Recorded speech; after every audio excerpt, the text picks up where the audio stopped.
بسم اللہ الرحمن الرحیم۔ السلام علیکم۔ آن لائن کلاسز میں خوش آمدید کہتے ہیں۔ آج ہم آپ کی دوسری غزل جو کہ جگر مراد آبادی کی ہے اس کا مطالعہ کرنے جا رہے ہیں۔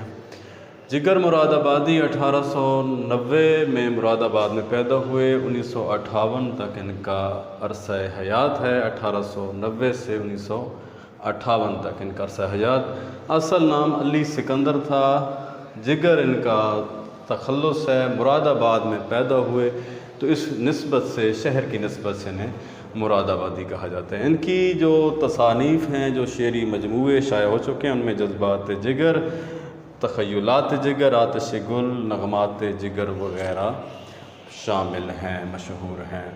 آج کی غزل بڑی جو ہے سادہ سی غزل ہے۔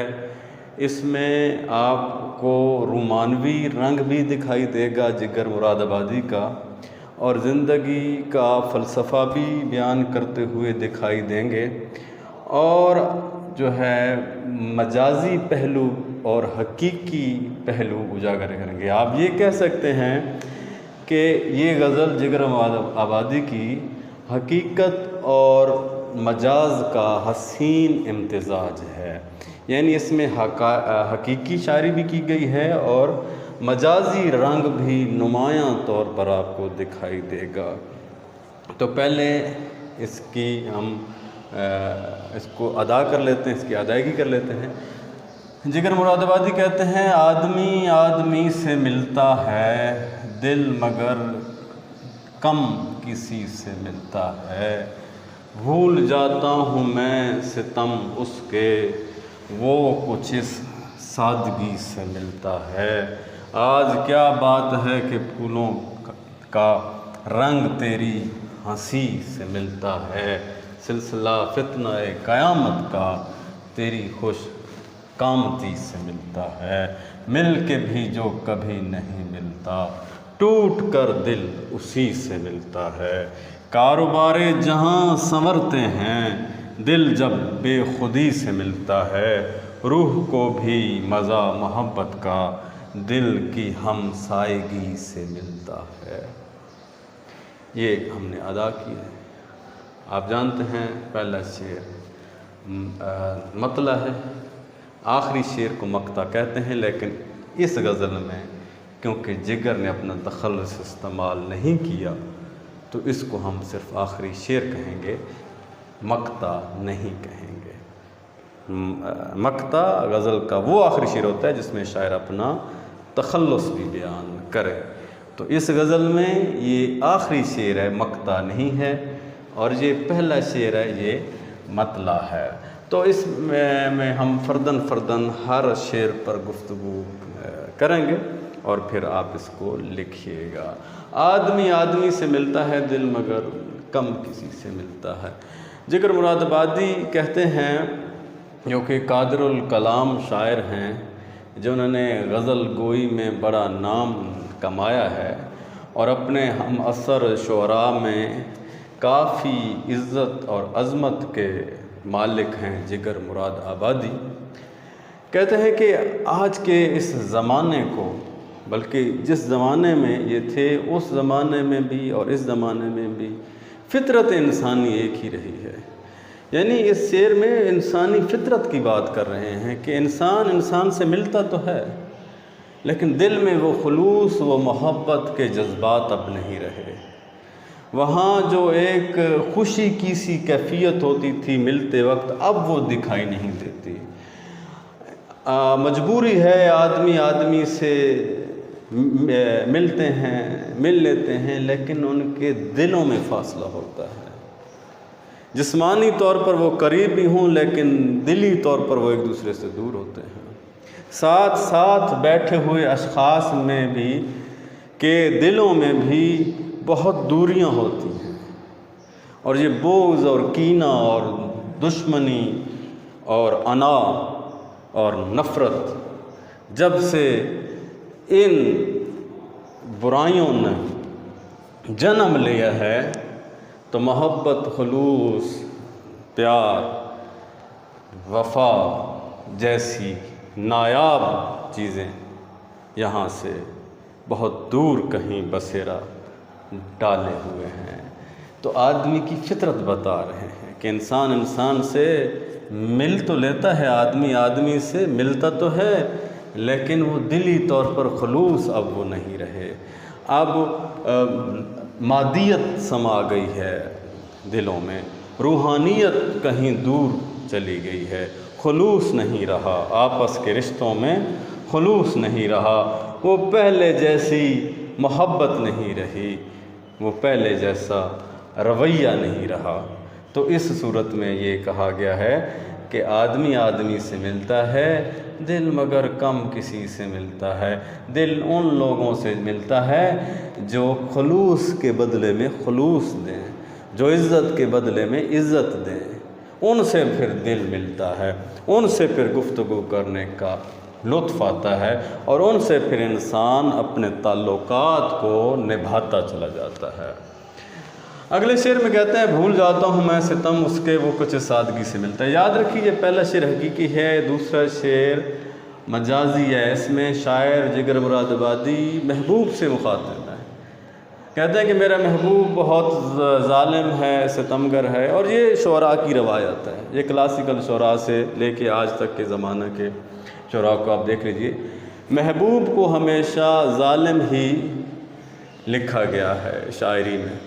تو یہاں بھی اسی روایت کو نبھا رہے ہیں جگر مراد آبادی، اور کہتے ہیں کہ اس کے جتنا بھی ظلم و ستم کرتا ہے میں اس کے سارے ظلم و ستم بھول جاتا ہوں ایک لمحے میں، اور وہ لمحہ کون سا لمحہ ہوتا ہے کہ وہ مجھے جب آ کے ملتا ہے اور بڑی سادگی کے ساتھ، بڑی عاجزی کے ساتھ آ کے جب وہ مجھے سلام کرتا ہے، میں اس کے سارے ظلم و ستم بھول جاتا ہوں کہ اس کی یاد میں راتیں بتا چکا ہوں، میں رت جگہ کاٹ چکا ہوں، میں راتوں کو جاگ چکا ہوں، میں اس کے لیے بہت سی مصائب اور دکھ برداشت کر چکا ہوں، لیکن جب میرا محبوب آ کے سادگی کے ساتھ میرا نام لیتا ہے تو میں اس کے سارے ظلم و ستم بھول جاتا ہوں، اس کی ساری نارسائیاں، اس کی ساری بے وفائیاں ایک لمحے میں دل سے مٹا دیتا ہوں اور اسے خوش آمدید کہتا ہوں۔ تو یہاں اس رویے کو بیان کیا گیا ہے جو شعراء کا رویہ رہا ہے، جو شاعری کی روایت رہی ہے کہ محبوب ظالم، لیکن جب آ ملے تو سارے ظلم و ستم بھول جانا اور اس سے جو ہے محو گفتگو ہو جانا۔ تم مخاطب بھی ہو قریب بھی ہو، تجھ کو دیکھیں کہ تجھ سے بات کریں، تم مخاطب بھی ہو قریب بھی ہو، تجھ کو دیکھیں کہ تجھ سے بات کریں۔ اگلے شعر میں کہتے ہیں آج کیا بات ہے کہ پھولوں کا رنگ تیری ہنسی سے ملتا ہے۔ یہ شعر بھی مجازی ہے، اس میں بھی شاعر محبوب کی حسن کی بات کر رہے ہیں اور کہہ رہے ہیں کہ آج جانے کیا بات ہے کہ پھولوں کا رنگ تیری ہنسی سے ملتا جلتا ہے۔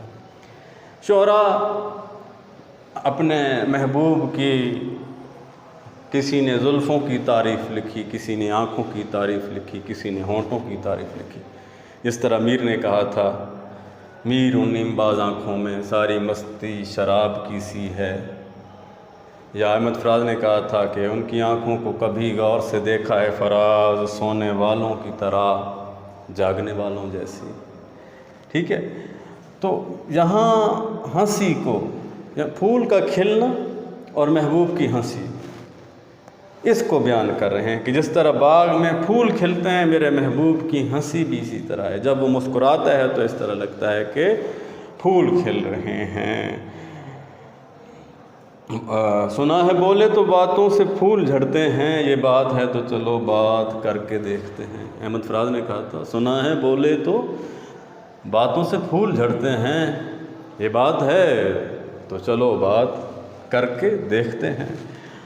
سلسلہ فتنہ قیامت کا تیری خوش کامتی سے ملتا ہے۔ اسی بات کو جاری رکھتے ہوئے یہاں محبوب کے جو دراز قد ہے اس کی بات کریں، خوش کامتی، لمبے قد کا مالک، خوش قامت انسان، لمبے قد کا مالک ہے۔ فتنہ قیامت، قیامت کا فتنہ، قیامت کا سانحہ، قیامت کا فساد، کہتا ہے کہ جس طرح قیامت کا فتنہ بڑا طویل ہے اسی طرح تیرا قد بھی بڑا طویل ہے۔ یہاں آپ کو آسان لفظ میں بتاؤں تو محبوب کے تعریف کی جا رہی ہے کہ تیرا قد بہت لمبا ہے، اور جب تو میرے سامنے آتا ہے تو میرے دل پر ایک قیامت سی ڈھا جاتی ہے۔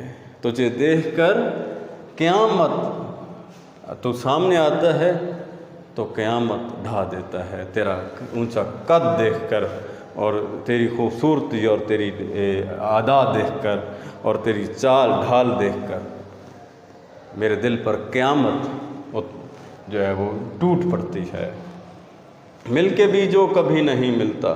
آپ یہ دیکھیے کہ پہلا شعر حقیقی تھا، دوسرا، تیسرا اور چوتھا شعر میں محبوب کی کسی نہ کسی رنگ میں تعریف کی گئی ہے، محبوب سے مخاطب ہو رہے۔ یہاں لمبے جو قد ہے اس کی تعریف، یہاں اس کے مسکرانے کی تعریف، یہاں ایک ادا کی تعریف، اس کی سادگی کی تعریف کہ اتنی سادگی اور عاجزی سے ملتا ہے کہ میں اس کو ظلم و ستم کو بھول جاتا ہوں۔ اب اگلے شعر کی جانب بڑھتے ہیں۔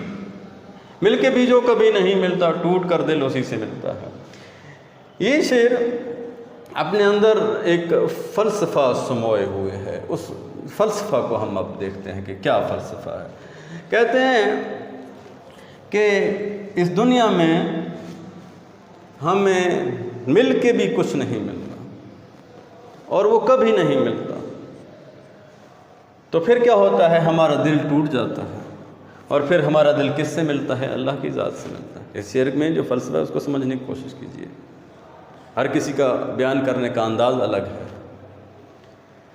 کہتے ہیں اس دنیا میں ہمیں جو کچھ ملا ہے وہ عارضی ہے، یہ سانس بھی عارضی ہے، یہ زندگی بھی عارضی ہے۔ ہم اپنی خواہشات کے پیچھے دوڑتے رہتے ہیں، دل کے کارخانے میں خواہشات بن رہی ہیں، اور یہ وہ خواہشات ہیں جو ختم ہونے کا نام نہیں لیتی۔ انسان کا دل کی ہر دھڑکن کے نیچے ہزاروں خواہشات پوشیدہ ہیں، اور یہ کبھی کارخانہ بند نہیں ہوتا۔ دل اگر دھڑکتا ہے تو اس سے جو چیزیں جنم لیتی ہے وہ کیا ہے بھلا؟ وہ خواہش ہے، وہ آرزو ہے، لیکن پھر وہ خواہش پوری نہیں ہوتی، ملتی نہیں ہے، تو پھر انسان کا دل ٹوٹ جاتا ہے۔ یہاں ٹوٹ کر ملنا یعنی بڑی کوششوں کے بعد ملنا یا بڑی چاہت سے ملنا، دو معنوں میں استعمال ہوا۔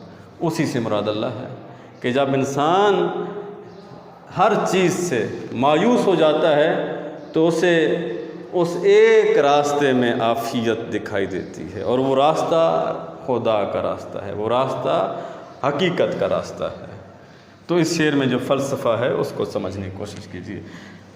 آگے چل کر کہتے ہیں کاروبار جہاں سنورتے ہیں دل جب بے خودی سے ملتا ہے۔ بے خودی کا مطلب ہوتا ہے اپنے آپ میں نہ رہنا، لیکن یہاں مراد ہے محنت، جد و جہد، کوشش، ہمت، جرت، کام کرنے کی لگن اور اپنے مقصد سے عشق۔ کاروبار جہاں دنیا کے کام، کہتے ہیں ہمارے دنیا کے کام سنور سکتے ہیں۔ کرنا کیا ہے؟ دل جب محنت پر اتر آئے، دل میں جب محنت کرنے کا ارادہ پیدا ہو جائے۔ ہم اس دنیا میں جتنے کام کرتے ہیں وہ ماخذ ان سب کا ارادہ ہی ہے۔ ہم جو کام کرنے جاتے ہیں وہ سب سے پہلے ارادہ ہی بنتا ہے اور پھر وہ کام مکمل ہوتا ہے۔ تو یہاں اسی صورت کا اظہار کر رہے ہیں کہ دل جب کسی محنت کا، کسی جد و جہد کا ارادہ کر لے، پھر ہمارے سارے کام اس دنیا میں جو ہیں وہ سنورتے چلے جائیں گے۔ اور آپ دیکھیے اولین سے لے کے آخرین تک، آج کے زمانہ تک دیکھیے، اور ماضی کے لوگوں کے حالات دیکھیے، کامیاب وہ ہوا جس نے محنت کی، کامیاب وہ ہوا جس نے جدوجہد کی، کامیاب وہ ہوا جس نے ہمت کی، کامیاب وہ ہوا جس نے جرت سے کام لیا۔ جو پیچھے ہٹ گیا، جو راستے کی تکالیف دیکھ کر راستے سے واپس ہو گیا، وہ منزل پہ نہیں پہنچا، وہ منزل پہ نہیں پہنچا۔ تھکیں جو پاؤں تو چل سر کے بل، نہ ٹھہر آتش۔ حیدر علی آتش نے کہا تھا، تھکیں جو پاؤں تو چل سر کے بل، نہ ٹھہر آتش، گلے مراد ہے منزل میں، خار راہ میں ہے۔ آتش کہتے ہیں کہ تیری مراد کا پھول جو تو حاصل کرنا چاہتا ہے وہ موجود ہے کہاں؟ تیری منزل میں، لیکن راستے میں خار ہیں، راستے میں کانٹے ہیں، راستے میں رکاوٹیں ہیں۔ جو ان سے ہٹ کر اور بچ کر نکل گیا وہ کامیاب ہو گیا۔ آخری شعر میں کہتے ہیں، روح کو بھی مزہ محبت کا دل کی ہمسائیگی سے ملتا ہے۔ ہمسائیگی کا مطلب ہے ہمسایہ ہونا، پڑوسی ہونا، ساتھ ساتھ رہنا۔ انسان کا ایک جسم لطیف ہے، ایک جسم کثیف ہے۔ جسم کثیف یہ جسم جسے ہم چھو سکیں، جسے ہم دیکھ سکیں، اور جسم لطیف وہ روح اور جسم کا چولی دامن کا ساتھ ہے، یہ لازم و ملزوم ہے ایک دوسرے کے ساتھ۔ تو یہاں یہی بات کی جا رہی ہے کہ روح کو محبت کا مزہ تب ملتا ہے جب دل کی یہ ہمسائے میں آبس ہے، یعنی روح اور دل جب ایک ہو جائیں تو پھر محبت کا مزہ ملتا ہے۔ اور یہ محبت کون سی محبت؟ اللہ کی محبت۔ کیا کہنا چاہ رہے ہیں کہ جب دل میں اللہ کی یاد ہوگی تو روح خوش ہوگی، اور پھر یہی اللہ کی یاد ہماری کامیابی کا ذریعہ ہے۔ روح کو بھی مزہ محبت کا دل کی ہمسائیگی سے ملتا ہے۔ جب دل میں اللہ کی یاد ہوگی تو پھر ہماری کامیابی کی ضمانت ہے۔ تو آج کی یہ غزل جس میں رومانوی پہلو بھی تھا، محبت کا رنگ بھی تھا، زندگی اور موت کا فلسفہ بھی تھا، اور جد و جہد اور ہمت اور کوشش کا بھی پیغام دیا گیا۔ انشاءاللہ اگلی جو کلاس ہے اس میں ہم آپ کے سلیبس کو اسی طرح جاری و ساری رکھیں گے۔ کسی قسم کا سوال ہو تو آپ مجھ سے پوچھ سکتے ہیں۔ اس کو لکھیے گا، اس کو سمجھیے گا، اور ضروری نہیں کہ جو میں نے کہا وہی لکھیں، جو خلاصے میں لکھا ہوا ہے آپ وہی لکھیں۔ جو آپ خود ان اشعار کو سمجھے ہیں اس پر گفتگو کیجئے، اور بات سے بات نکالنے کا جب آپ ہنر سیکھ جائیں گے تو پھر آپ اردو میں اچھے نمبر حاصل کر پائیں گے۔ تخلیق کرنا سیکھیے، خود سے الفاظ بنانا سیکھیے، موضوع کے مطابق خود اس پر سوچ کر لکھنے کی کوشش کیجئے، اور اپنے اندر یہ ذخیرہ الفاظ آپ کے پاس ہوں، آپ کے پاس الفاظ کا ذخیرہ ہو، اور پھر ان کا بر وقت استعمال کرنا آپ کو آئے، تو یہ ساری چیزیں انشاءاللہ تعالی آپ جو ہے آہستہ آہستہ سیکھتے رہیں گے۔ مجھے دیجیے اجازت، خدا حافظ۔